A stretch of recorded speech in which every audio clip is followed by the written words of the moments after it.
करीब 2.5 साल तक एक दूसरे से अलग रहने के बाद स्टार भारतीय क्रिकेटर युजवेंद्र चहल और उनकी कोरियोग्राफर पत्नी धनश्री वर्मा का तलाक हो गया है। पिछले कई दिनों से दोनों के तलाक को लेकर अफवाहें चल रही थी, जिसके बाद बांद्रा के एक फैमिली कोर्ट में दोनों ने तलाक के लिए आवेदन दिया था। अब गुरुवार 20 मार्च को फैमिली कोर्ट ने दोनों की तलाक की अपील को मंजूरी दे दी है। इसके साथ ही दोनों की शादी 4 साल और करीब 3 महीने में टूट गई। गुरुवार 20 मार्च को मुंबई के बांद्रा फैमिली कोर्ट ने तलाक पर अपना अंतिम फैसला सुनाया। इस सुनवाई के लिए चहल और धनश्री अलग अलग पहुंचे। चहल पहले अपने वकीलों के साथ काली जैकेट और मास्क लगाए हुए पहुंचे, वहीं उनके कुछ देर बाद धनश्री सफेद टी-शर्ट पहने हुए पहुंची। उन्होंने भी चेहरे पर मास्क लगाया हुआ था। इस दौरान दोनों की प्रतिक्रिया के लिए मीडिया का हुजूम उमड़ा था, लेकिन किसी ने भी कोई जवाब नहीं दिया। चहल और धनश्री की शादी 24 दिसंबर 2020 को हुई थी।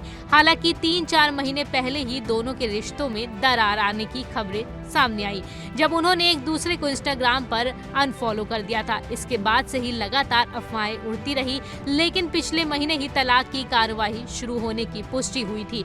दोनों ने बांद्रा फैमिली कोर्ट में इसके लिए अपील की थी। दोनों ने साथ ही 6 महीने के कूलिंग ऑफ पीरियड से भी छूट देने की मांग की थी, जिसे कोर्ट ने खारिज कर दिया था।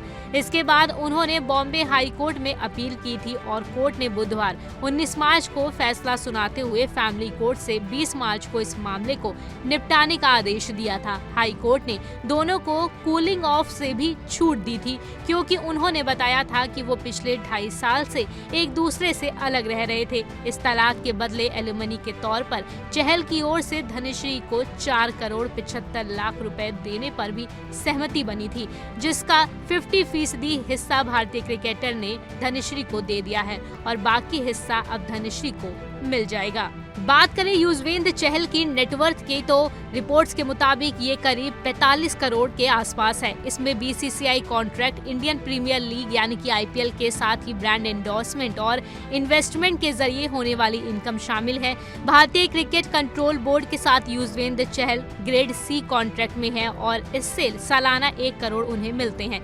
इसके अलावा आईपीएल में उनकी खासी डिमांड है। इसका अंदाजा इससे लगाया जा सकता है कि आईपीएल 2025 की मेगा नीलामी में पंजाब किंग्स ने उन्हें 18 करोड़ रुपए में खरीदा। अब तक उनकी नेटवर्थ में करीब 37 करोड़ रुपए कथित तौर पर आईपीएल के जरिए आए हैं। युजवेंद्र चहल क्रिकेट के अलावा विज्ञापनों के जरिए भी मोटी रकम कमाते हैं और वह वीवो, नाइके, एक्वा, बूम 11 और फैंटा जैसे ब्रांड्स को एंडोर्स करते नजर आते हैं। उनका हरियाणा के गुरुग्राम में आलीशान घर है। इसके अलावा उनके कार कलेक्शन में एक से बढ़कर एक महंगी कारें शामिल हैं। युजवेंद्र चहल के कार कलेक्शन में पोर्शे कैयन एस और मर्सिडीज बेंज सी क्लास जैसी कारें शामिल हैं।